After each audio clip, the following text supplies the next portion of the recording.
everybody, good morning. Thanks so much for joining us. This is Harriet Kamek with Down to Earth, and it is our final show for this Christmas season, right? Tomorrow is going to be Christmas Eve, and the next day is going to be Christmas. So we're going to take a break so that you can take a break and enjoy family and enjoy all the stuff that goes with Christmas, and take some time to recoup, regenerate, renovate, reinstate, re-engineer, right? And to do all those great things so that we can come back and be a blessing to you next week. We'll be back next Monday on our broadcast, which will be the eve of New Year's Eve, right? And then, of course, we're going to broadcast on New Year's Eve. I think I said that. Is it New Year's Eve? We're going to broadcast on New Year's Eve and welcome you in to the new year and count down. For those of you who will not be out partying, if you do party, please do so responsibly. Please have a designated driver or use a rideshare service. But if you are inebriated, please be with someone so that you don't end up in a car that is not an Uber, that is not a Lyft, and that is not your designated driver. So if you're going to use a rideshare service this year, understand that there are people with nefarious intentions out there who will take advantage of the fact that you are inebriated and out of your wits. So please be careful. Please be safe. Practice safety above everything else. I encourage everybody, sure, you want to go out and have a drink, have a good time. People are going to do that regardless. And I just encourage you all to be safe. Please do not drink and drive. For the love of God, please stop. Recently, here in our area, some people were killed because a wrong way driver on a freeway went the wrong way. He went northbound in the southbound lanes and killed people off at 11 o'clock at night because he was so drunk he didn't realize where he was. He hit one car, went in another lane and hit another car, and didn't even realize that he was in the wrong lane.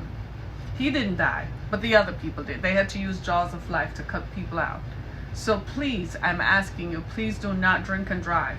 I know you feel like you're in control, and I know you feel like the drink, it's not that much. I can handle it. You don't want to hand over the keys to anybody. But for the love of God in Christ Jesus, please do not drink and drive. And ladies, go out in groups if you will. Meet your girlfriends. Leave together. Go drive to one house, right? Drive to somebody's apartment, and then get into a rideshare service together. Can you do that? Young women, can you do that, please? Men, look out for your girlfriends, your ex-girlfriends, your friends, your cousins, your nieces, right? Look out for them. If they're getting into a rideshare service, take the phone, match it up, right? Make sure that you match up the driver with the car, match up the driver to the one in the app, match it up. Don't just say, oh, are you waiting for Liz? And jump into a car, and there could be someone there with nefarious intentions. They're looking to rob people, they're looking to rape people, and they're looking to take what you have that is most valuable and precious to you, your life. So for the love of God, please, I'm asking you, be safe this holiday season. When you're done with Christmas dinner and you're leaving your family home, if you don't feel like driving, please let someone know. They would rather you be with them than to go visit you in a hospital or have to go somewhere else to identify what's left of you. So please be very careful and be safe this holiday season. I want to see you back come next week, right? We have a lot to talk about. We have a lot to do in the next coming weeks and in the coming months in the new year. There's a lot going on, and we have way too much to live for, right? Say that. We have way too much to live for. Life is too good. You have way too much to live for to throw it away on just being on one drink, just to be careless, just to accept a bet, right? So make sure that you take care of yourselves and be safe this holiday season. So today I want to talk about being homeless in America. We've been talking about this for some time, and we've been talking about what it means for others, right? This is our first season. We're going to wrap this up in just a little bit, but what does it mean? Today is the 23rd, if you can believe that. Can you believe it? Today is the 23rd of December. We're actually here, people, right? So we're going to talk about black and homeless in America's wealthiest state. And no need to ask who is America's wealthiest state. We all know who that is, right? That's California. California has more millionaires and more wealth than anywhere else in the country. So what does it mean to be black and homeless in America's wealthiest state? And this particular article, they focused on one man, a black man, who had lived in the Los Angeles area all his life and ended up on Skid Row. And he said he never imagined that he would end up on Skid Row. And we look at the social factors that contribute to homelessness: drug use, mental illness, right? People with convictions, criminal convictions, that they have gone into the system for, that they've gone to prison for, and on emerging from prison, by and large, people are left homeless. They don't have a support system. Their families are too poor. Their families can't take them back in. There's not a support system. And what we're seeing is that homelessness, mental illness contributes a lot to homelessness, but it's mostly in the black community. In the white community, being mentally ill doesn't mean people don't work. Being mentally ill doesn't mean people don't have access to resources. Being mentally ill does not necessarily mean somebody is going to be homeless. But across the country, what we're seeing is that mentally unwell black people end up being homeless. So we began to look at, so sociologists and social scientists began to look at the reasons that are contributing factors to this, because homelessness has become a big problem. I know it's not something for the current administration to focus on. I know it's not something that anybody is focused on because they're all caught up in power struggles or whatever. Meanwhile, the rest of the country is going to pot, and the social issues that need to be fixed are still not being addressed. Yes, you heard me correctly. They're focused on power and the maintenance of power, whilst we want to have a balance of power. But in the meantime, can we get some things done about fixing the country and helping the people of the country in the meantime? Can we do that? So while all the media cameras are focused on that, can we focus on getting people off the streets? Let me stop. It's Christmas. Let me stop. Okay? So what we have found is that there's a direct link from redlining to homelessness. You know what redlining is? Redlining is a public policy initiative that began in the 1920s and the 1930s that was designed exclusively to marginalize black people. When black people were coming from the South into the North, public policy was created so that they could not live in certain areas, that they could not live in certain neighborhoods. And then they would be charged astronomically high rents and astronomically high interest rates on mortgages that essentially prevented them from either accessing a mortgage or prevented them from paying for the mortgage. Redlining was also a contributing factor to why black people didn't have steady jobs. So if they didn't have steady jobs, so for all of you folks out there who like to say, well, you don't try hard enough, let me tell you why. Because when black people came up from the South, white people who lived in the North were not non-racist. They were just as racist. They just abided by the law, but they were just as racist. So they would gather in factories and protest for black people not to work in the same factories as they did. When that was not enough, they would beat black people and the police would stand by and do nothing about it. This is historical fact. This happened in Chicago, happened in Detroit, happened in Des Moines, it happened in Milwaukee, happened in every area of the country where black people emigrated to. It happened in Oakland, California, right? Happened in Stockton, California, in Compton, happened everywhere that black people emigrated to from the South. There was redlining that prevented them from even accessing jobs that would provide stability for generations to come. Meanwhile, people who were emigrating from Eastern Europe could do as they pleased. They got the jobs, right? They could do whatever they wanted to. So they created generational wealth. So what social scientists have found out is that homelessness, it's generational.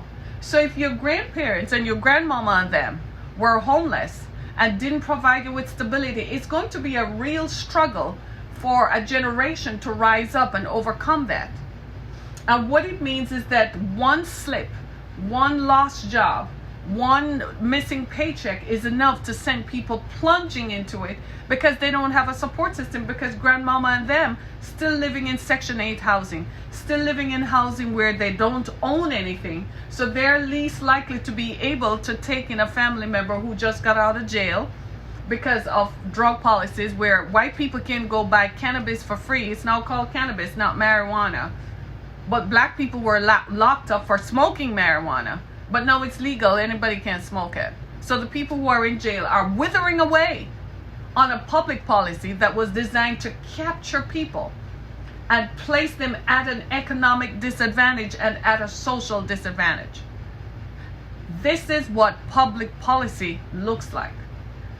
So when you hear people talk about this, they're not being anti this or anti that. They're simply stating the facts just like I am. These are the facts. So when we look at homelessness across the country, homelessness is a direct result of public policy. We have to begin to look at the nexus and the root of it, because there are too many people who are homeless for this just to be something that just happens on a fluke. People just lost a job and that's it. No, we have to look at where your parents are, where your grandparents are, where do they live?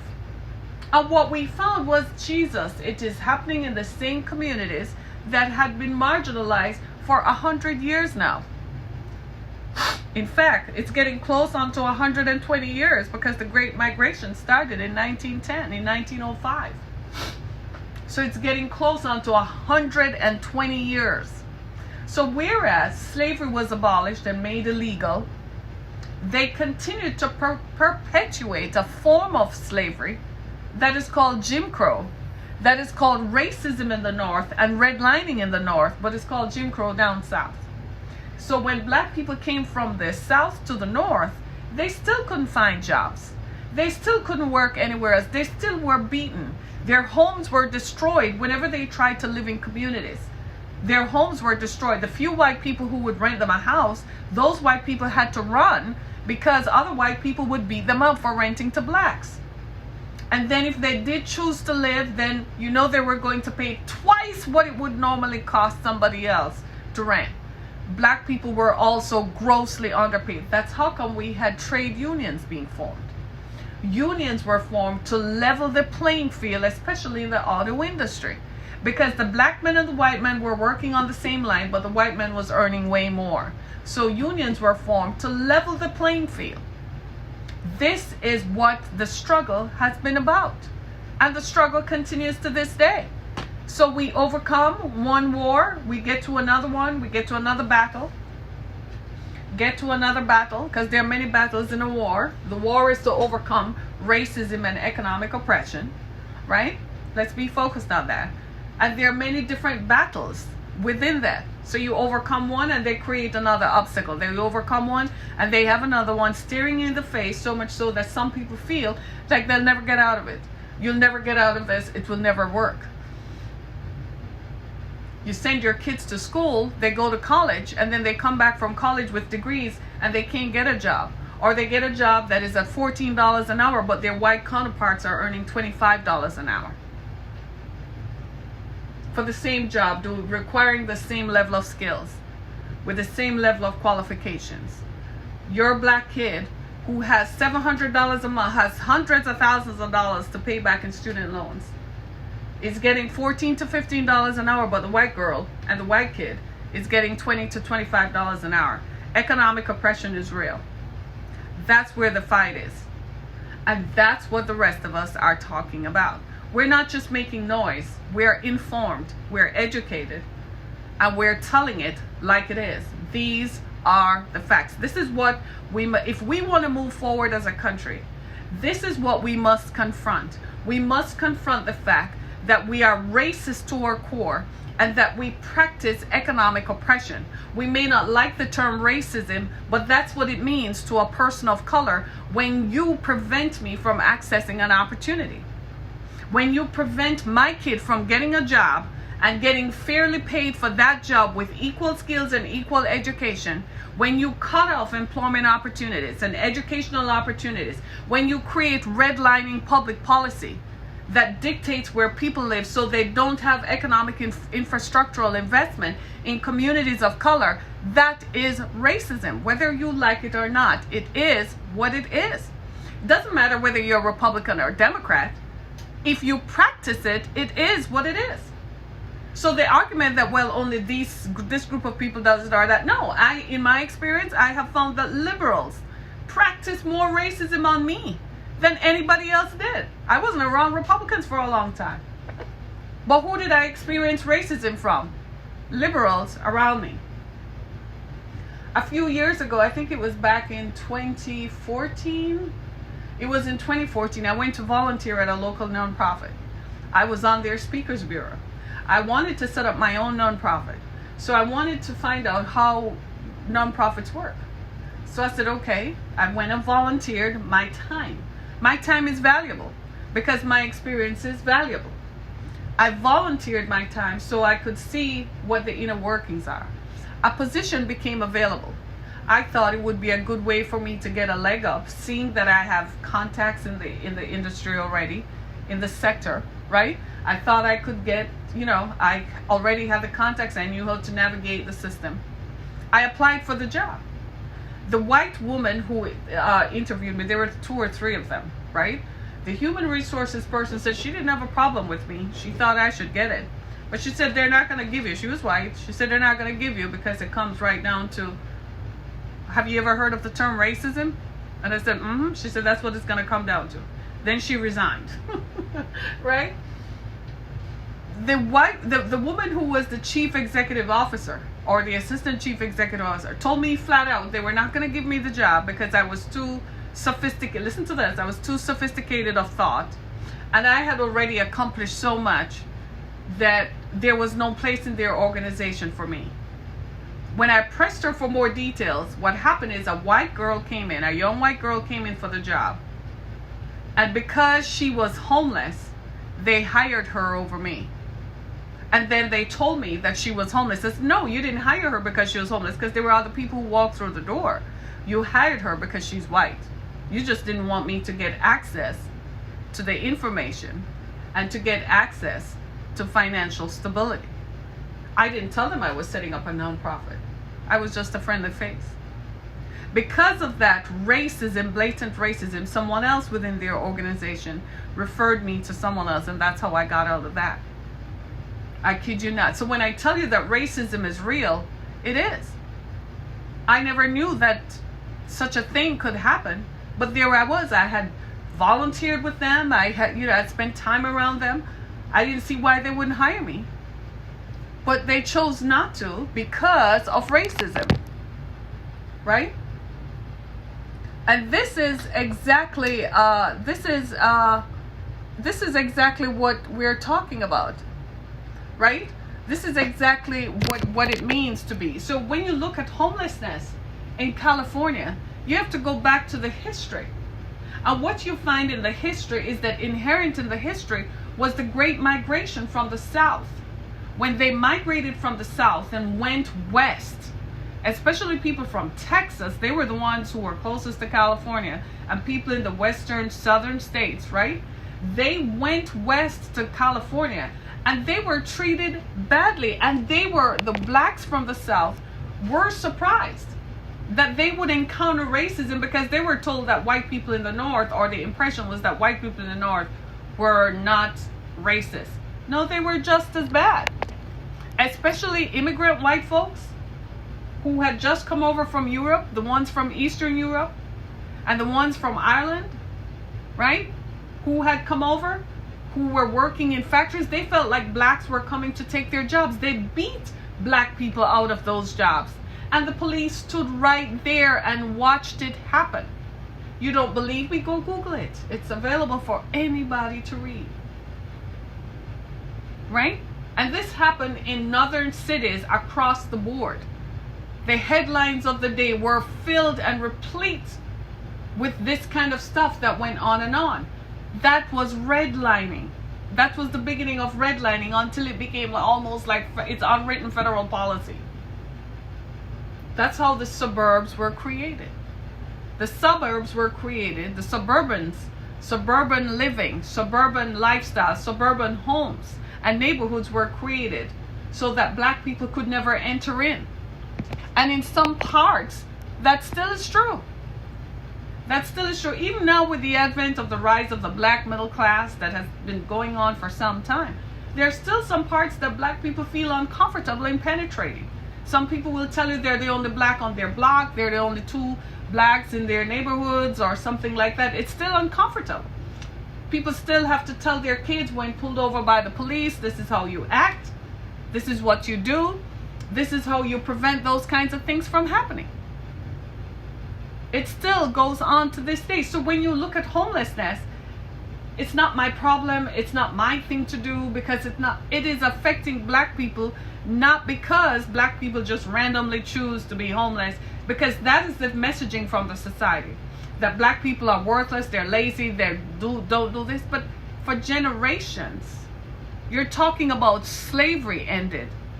But instead of slavery ended and people could, if 100 years ago there wasn't redlining, if 100 years ago black people were given the opportunity to rise up and, start businesses and so on, do you think that you would have the social problems of drug trafficking that you have today? No, you wouldn't have. People had to live, so they found a way to live. They created a kind of commerce that they could live. Plus, white people who were nefarious saw an opportunity and flooded neighborhoods with crack, a cheaper form of cocaine, to keep people further enslaved. They created laws that meant if you were found with possession of cocaine and marijuana, you would go to jail, thereby creating a whole other form of slavery, where people are now in jail and they work hard labor. You ever heard about hard labor? Where they produce products for companies like Staples at 2 cents an hour. That's slavery. That's modern day slavery. That's massive human trafficking. That's modern day slavery. Now, I'm not talking about people who, choose to do something wrong, because the same apathy and the same kind of economic oppression exists and is pervasive to all of us. Just don't choose to take up the gun and take up the drugs and go participate. Some of us pay a higher price than others. People like myself and others, we pay a higher price because we choose not to participate in anything that is going to be negative. Thus, we end up being the ones who get the flack from both sides. We get the flack from public policy. They hate us. They don't want you to progress, because if they empower you with money and make sure you have access to money, then you're going to be empowered. So they want to shut down voices like mine all the time, because we speak up and speak out. I have a friend of mine who is a professor. He's now at a college in Louisiana. He had to go south. Black colleges could hardly get in. They couldn't keep him. There's not enough money to keep him full time as a professor anywhere. Most black people who are well educated work as adjunct professors, which means they earn like $25,000 a year with a PhD. Say wow. A white person with a PhD earns 7 figures. They're not joking. They didn't get that PhD for a joke. And they are paid by their peers even if they don't demonstrate qualification or skills or expertise. I am one of those people who, I'm not putting up with that foolishness. I'm gonna eat. But why am I going to be stressed and pushed to the limit? Do you see what I'm saying? We've pushed people over the edge. We've pushed people for generations away from wealth because we didn't like how they looked. We need to confront that. Just because somebody looks different from you, you don't want them to have it. It's hatred.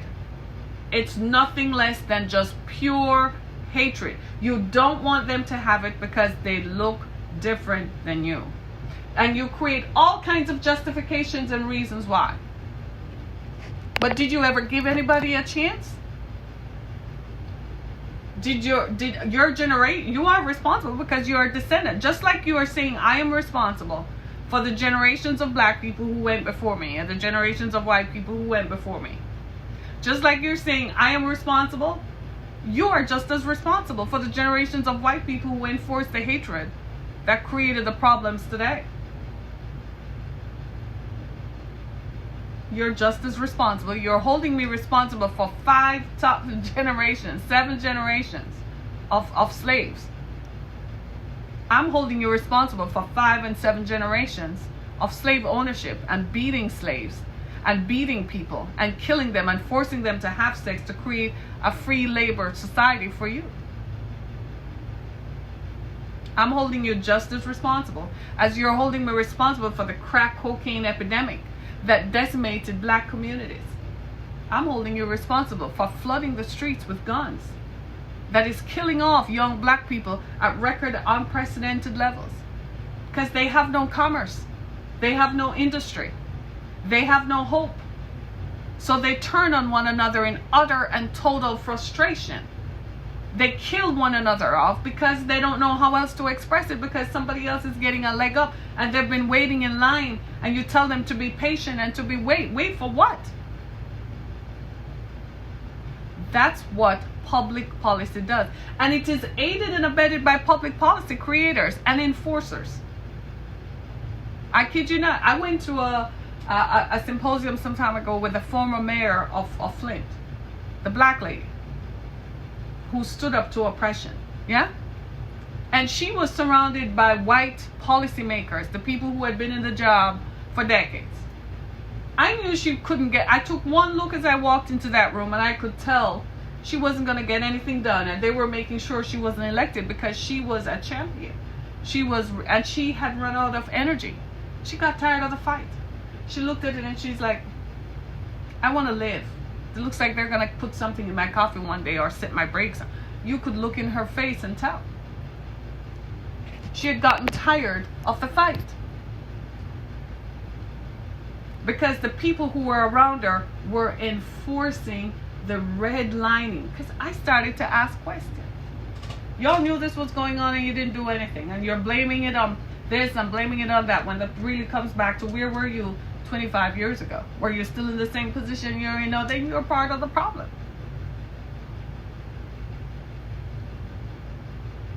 Do you see what I'm saying? I guarantee you my friend won't invite me back to another one of those because I asked questions that stirred it up. You're not going to have me back. Right? Because I didn't conform to the obedience requirement, which is shut up, don't say anything. You should be grateful that you're even in the room with us. And I looked at them like, you must have the wrong chick on your mind today, because you definitely are not talking to me. So keep that attitude to yourself. Don't display it to me, because I'm not that one. Right? We have to, and I'm saying all of us, even for those of us who are people of color, who have been affected by marginalization, because it's right here. You've heard of the representative Rashida Tlaib.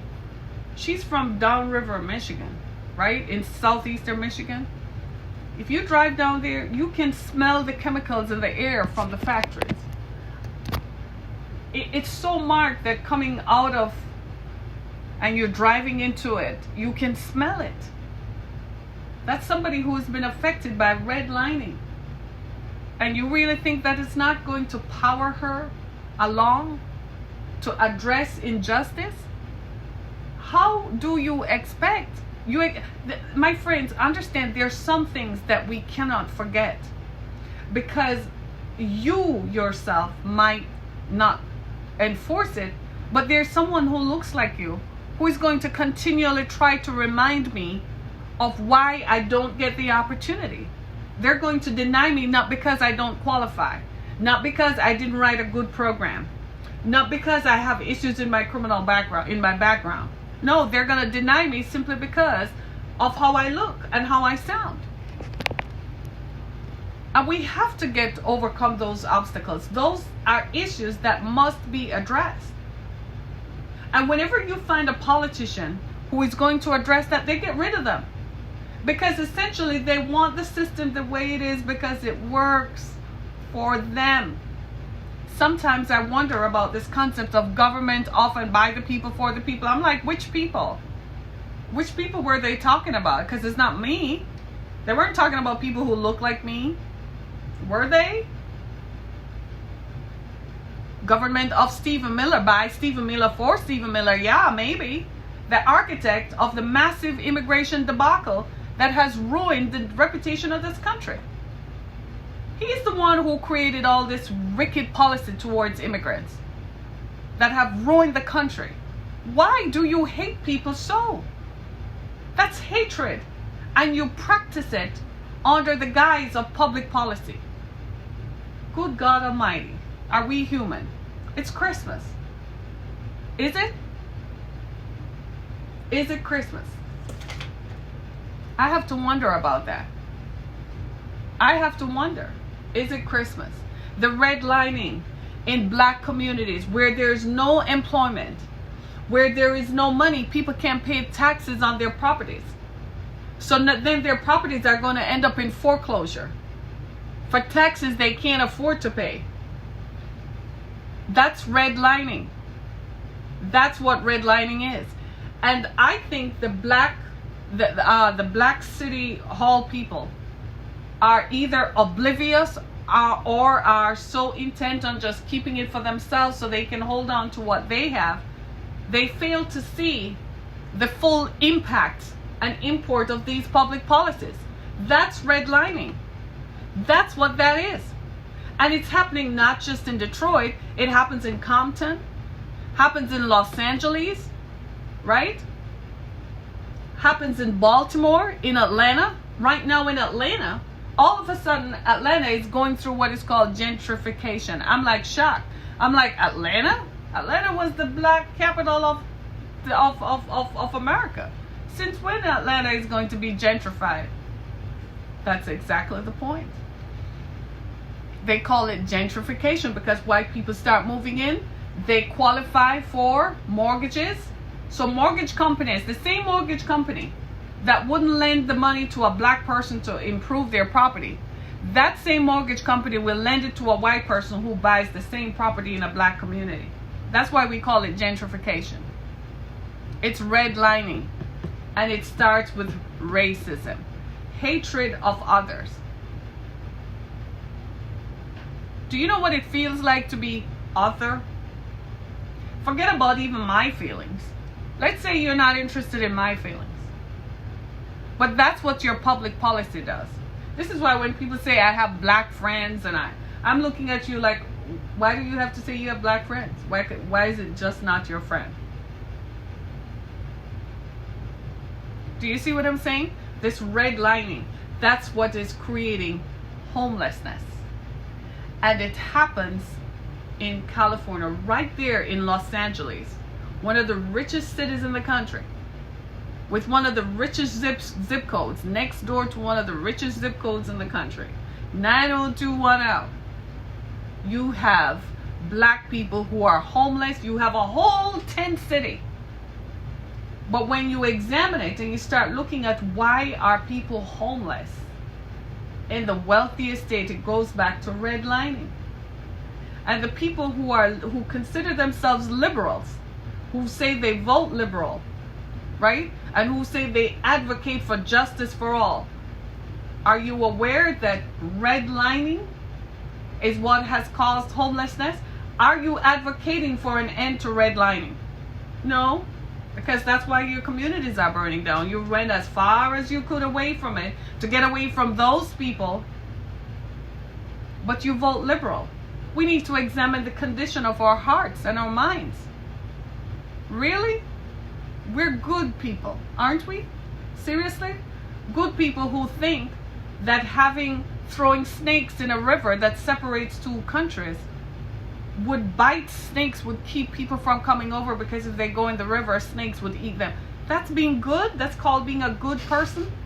And you actually are gonna go to bed and think about that. Do you sleep at night? I feel bad myself. What must it be like?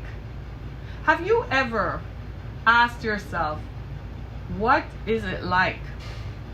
I have never asked myself, what is it like to be white, until maybe a year or two ago. It was a year or two ago after I set up my nonprofit. And a white woman who had written a grant for me told me why I couldn't get a grant. And that was the first time in my entire life I found myself wondering, what must it like to be wet? I'm like, geez, for just 1 second, I would just want to stick it off on a form so I can go get the grant that I need to do this. Just for 1 second.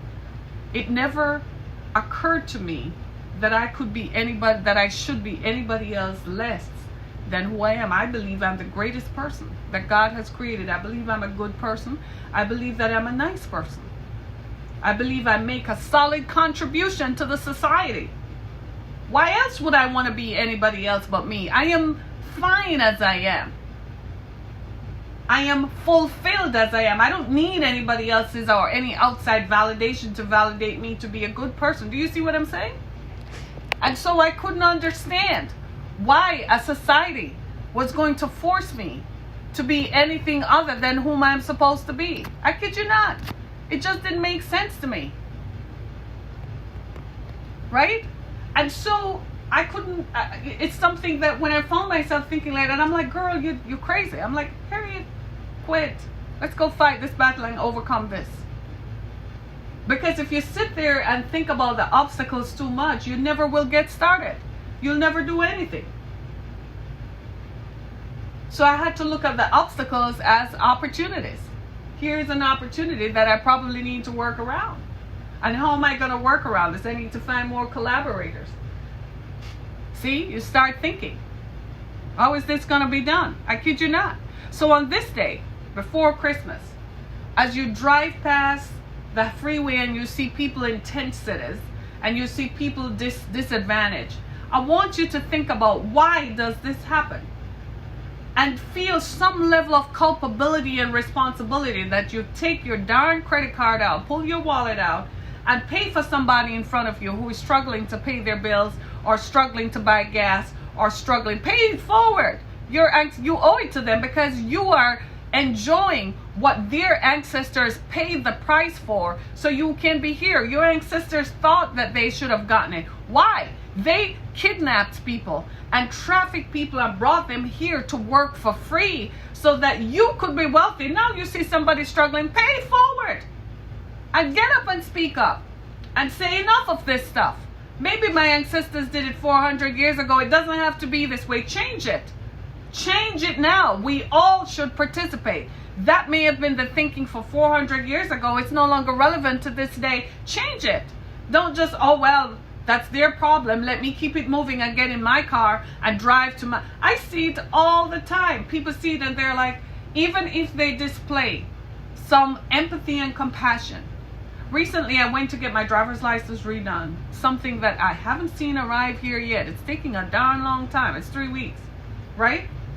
And I went to get my driver's license done. And in the room where we sat, what I saw there were white people and there were black people. And the white people were sitting and looking around like, one man had this look on his face. I don't want to be reminded of this. And I am so glad, and I can't wait to get out of here. I don't know why I had to be here amongst these people. I don't want to be reminded. The look on his face, while he exhibited some level of compassion, you could see that in his face was some level also of culpability. But the way he dealt with it is, I want to get out of here so I don't have to be reminded of it. He could be the person who goes home and make a contribution to a charity anonymously because he feels some level of guilt. I don't even care how you do it. I don't care if you feel guilty or not. Just go make some contribution to improve somebody's life because you owe it to them. And if anybody never told you, you do. Think about it. 400 years of enslavement followed by 120 years of economic oppression designed to keep people marginally down. Ask yourself why. Why did my ancestors hate black people so much? Let me see what they said. Because they're going to say they were animals and they were this and that. Were they really? They were just human beings who couldn't do any better. It looks like they had shackles on all the time, so I don't know how animalistic they could have been. Number two, they're lazy, but the guy on the line beside me, he works really hard. The woman whom I'm listening to right now, she's a hardworking woman. She's trying to make it better for herself and trying to create awareness. So examine yourself. And when you start looking at it, you're going to find that a lot of what has been passed down to you subliminally in your social groups, you're going to find it doesn't hold water. And you're going to feel like you should do something about it. Do. Because you know what? You look in my face and you're seeing it in my face. It's evidenced in my face, isn't it? The stress, the worry that every time you get in your car and you drive out, you might have a negative encounter with the police that might not end to your benefit. You have to think about other people you know who are equally as vulnerable. You find myself thinking about, what if they get pulled over? I find myself talking to my my youngest daughter's friends about driving at nights, making sure they don't, you know what I mean? Make sure that you don't surround yourself with people who are questionable, because it has become a societal thing. Why? I just want to be a person. I just want to be a person who runs a foundation for victims of trafficking and get my damn money from the damn government. Because I can, because I'm verifiable and proof-worthy. Not because of the color of my skin. Do you understand what I'm saying? Why was that not enough? Why should I go for a driver's license and be questioned within an inch of my life? Why? Because of the color of my skin. It is not fair. It never was, and it never will be.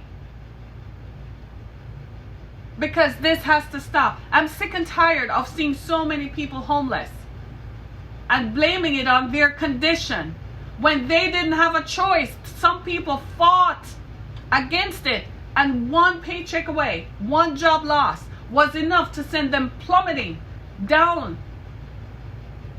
My God in heaven, where's our compassion? And then you want to tell me how good a person you are and that you've helped so many people, but your public policy, your electronic footprint is saying something else. It's time that we do something about this. It's Christmas. While you sit at your dinner table this Christmas and you look around under your Christmas tree replete with every gift that your credit card could tolerate, your credit limit could do it, you got it for your children. I want you to think about the people who are living in shelters. Your home is nice, warm, and cozy. Think about the people who are living in tent cities, who have no shelter. It was cold a few days ago. By the love of God, I tell you, I don't know how I survived it, because I kept saying to myself, how are people coping? I had heat on in my house that I didn't need to wear layers. And I started sweating, and I'm like, you're sweating? You're lucky you're sweating. At least you have heat on. What about the people who don't have any heat on? I was like, that's enough for me. Jesus, I'm so grateful. Do you understand what I'm saying? It's not enough for us to turn a blind eye. It's not enough for us to be condescending to other people and think that we are better than them. We're not better. If Jeff Bezos and the billionaire class have their way, the rest of us will be nobody, and they'll be out of here and gone to Mars. Think about that. When it comes right down to it, they're going to rule according to money. And if you're not part of their billionaire class, they're going to get out of here and leave the rest of us to suck on the damage that they have done. So you better band together. We better get together with one another and learn from one another and fulfill the ideals of this great country and what it was built on. All men are created equal.